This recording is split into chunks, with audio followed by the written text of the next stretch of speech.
এটা আজ্ঞা আজি রাতে না, এটা আমার ধান কাটা চলছে। এটা রাতে 8 বাজলানো, আরও 4 ঘন্টা লাগি পারে। রাতে 12 বাজবা ধান কাটা। কাঁ করবে আজ্ঞা, চাষি তো এন্তা গুলগুলার। এটা দেখুন তো আজ্ঞা, রাতে নেই খেয়ে নেই পি করে এটা রাতে 11 বাজলা না, ধান দৌড়া চালিছে। সলাই চাষি এতে কষ্ট করবা, সে টোকন বি নেই উঠছে ঠিক হিসাবে, টোকন বি কম আসছে। মন্ডির ধান তো উঠবাটা গ্যারেন্টি নেই না, কিছু ফিক্স নেই হবার। যা ধান বি যাচ্ছে এখানে জমা হচ্ছে, এটা মুই সিনা লাস্টে কাটুছে।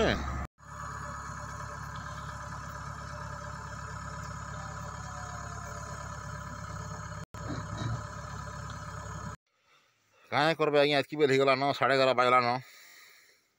খাইবার নেই পিবার নেই, ভুকে শুষে এটা ওরা বসছু।